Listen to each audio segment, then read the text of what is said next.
Hey everybody, Ray Schmitt with you once again, another edition of the Jackals Training Camp Report on this Tuesday morning inside of First Arena as Training Camp 2013 marches on. We're getting ever closer to the end of training camp and finding out what 20 players will be on the opening day roster. And yesterday we saw the first 5 players given their release from camp with Locke Gilson, Brett Leonard, Cody Dion, Matt Caranci, and Edgar Rybakov sent back from Jackals camp, and they will look to continue their pro careers elsewhere this year. And the roster just getting whittled down. It was a big camp. There were as many as 40 players in camp at one time, so that number has to get down to 20 for the start of the year. Now the man in charge of it all, Dwight Mullins, is in his second year at the helm of the Jackals. This summer he had a full summer to prepare for training camp and put this roster together. And today guest reporter Jared Abbott has sat down with Dwight to get his thoughts on how this year's camp is going, how much it has helped him having the full summer to prepare, and much more. Jared, Dwight, take it away. Thanks, Ray. Dwight, what was the strategy in putting the team together throughout the offseason? Well, I think, it kind of went in a couple of cycles. We wanted to try to identify some young players that were either coming out of major junior and out of college that we could, get a look at and basically bring into our organization. And then, part two really was trying to secure the core group of players that we had here last year. And, that group was a strong group and they did a tremendous job. And, once we were able to put a couple of those key pieces together, then, we looked for ways to fill out the remaining parts of the roster and maybe try to, just upgrade certain situations that I felt we needed to based off of last year. Are there any guys that have stood out so far throughout the preseason game and camp?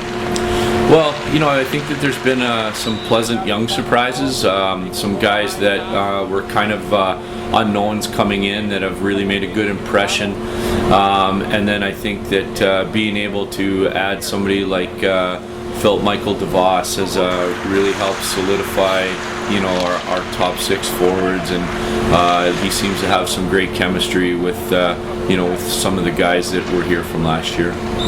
And you actually had a full off-season and preseason this year after coming in so late before the season began last year. So what is it like having the extra time?